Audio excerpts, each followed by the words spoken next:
Bom dia, queridos. Professor Leonardo Carvalho aqui para mais uma aula de física.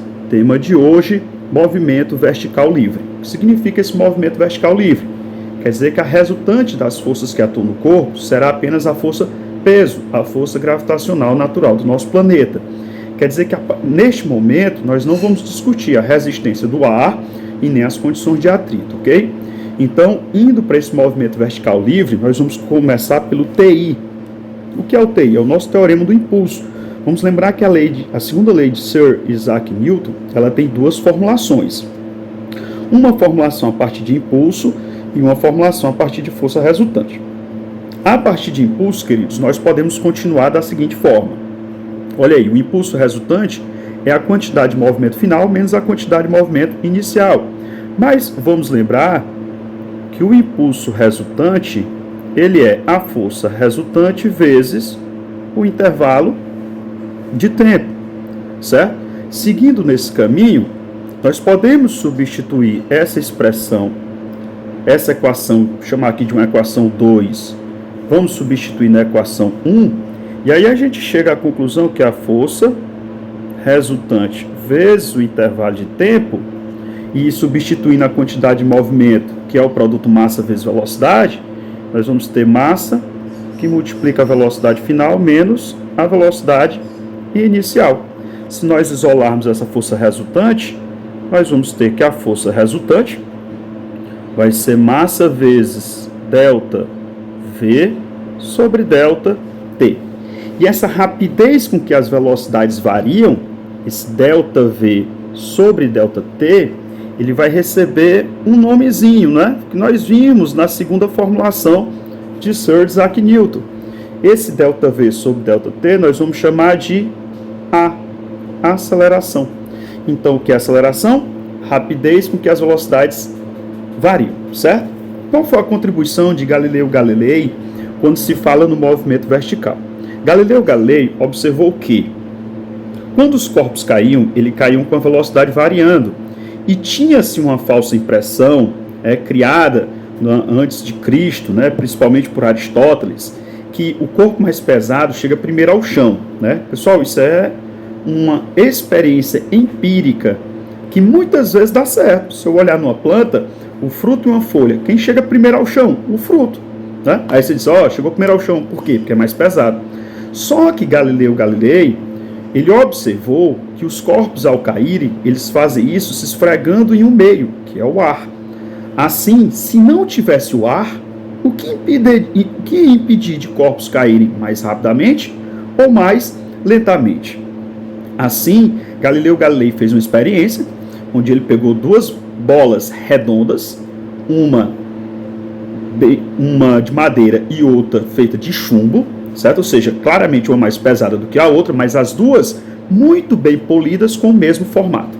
Ao abandonar as duas de uma mesma altura, as duas caíram no mesmo intervalo de tempo. Então Galileu disse que para os corpos chegarem primeiro ao chão, eles têm que ter melhor aerodinâmica. E o que seria essa aerodinâmica?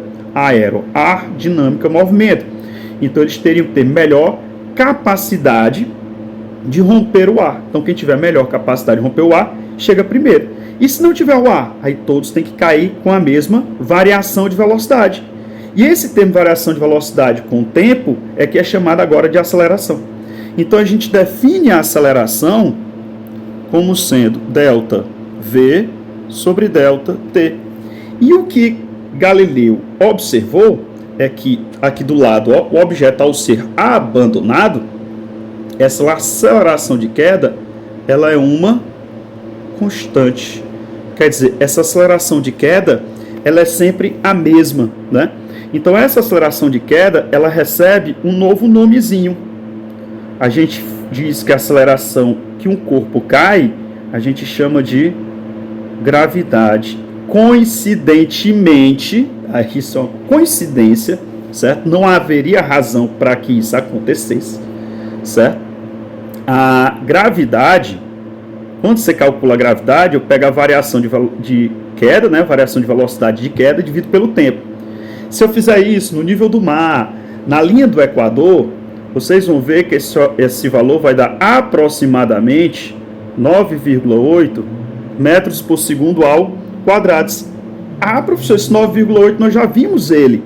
Ele é muito parecido com a força gravitacional sem a massinha, ou seja, o campo gravitacional.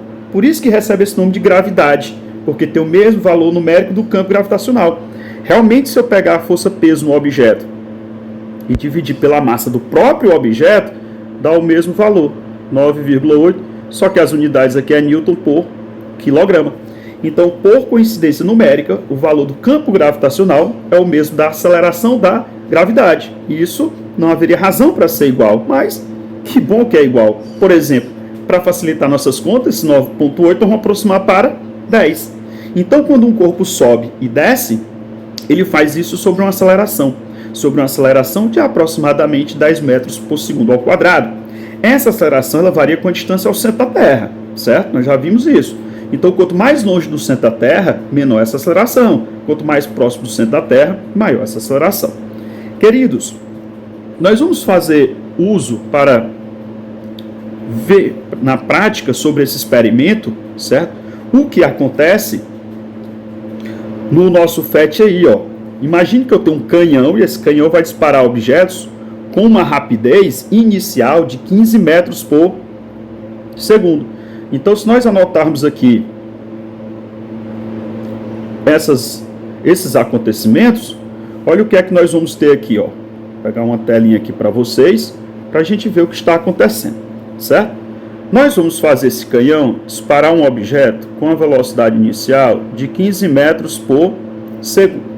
À direita, nós temos a opção de massa, pessoal. Nós podemos escolher a bola de canhão, nós podemos escolher uma bola de golfe, nós podemos um ser humano, nós podemos escolher um piano, mas não vai alterar em nada, porque nós estamos desprezando a resistência do ar, certo? Eu tenho até a opção aqui embaixo de ativar a resistência do ar, mas não, vamos desprezar, nós estamos dando movimento vertical livre, sem influência da gravidade. Então, a única força resultante que atua é o peso, a única aceleração que nós temos é a gravidade, ok? Então, quando esse objeto for disparado para cima, ele vai deslocar-se, subindo, e quando ele estiver subindo, ó, a velocidade dele para cima, mas a força-peso estará para baixo. Então, essas forças em sentidos opostos fazem um movimento perder velocidade, algo que nós vamos chamar de desacelerado. Lá na altura máxima, nós teremos velocidade zero. Por quê? Porque ele está diminuindo a velocidade, tem uma hora que ele vai zerar a velocidade para cair, para descer em movimento acelerado. E aí, vamos adotar que a gravidade nesse local seja 10 metros por segundo ao quadrado, que o programa não usa, certo? O programa usa 9,8, mas para nossas contas vamos usar 10. Então, o que é que eu posso calcular aqui? Ó? Eu posso calcular o tempo de subida.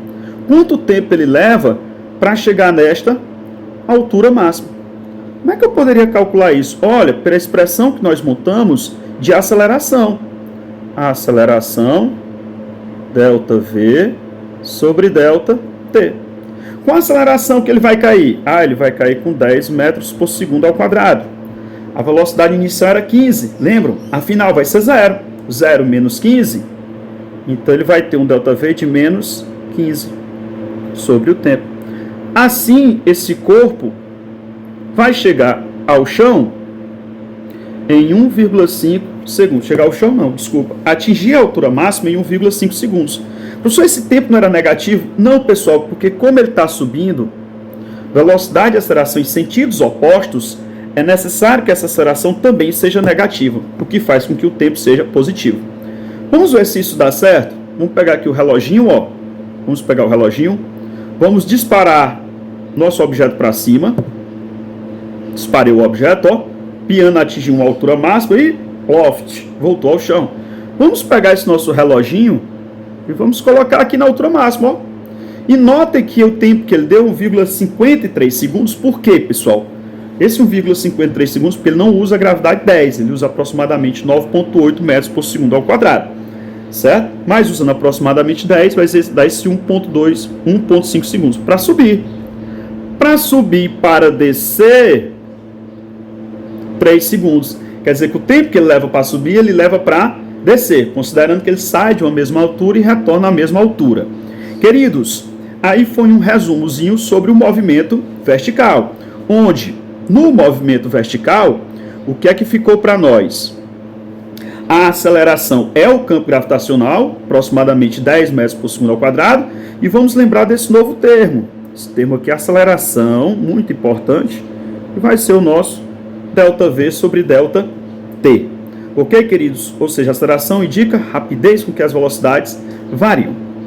Queridos, qualquer pergunta vocês podem me procurar nas minhas redes sociais, tá? E estamos à disposição para mais dúvidas ou perguntas que vocês tiverem. Não se esqueçam de curtir, se inscrever, certo? Ativar o sininho e compartilhar o canal.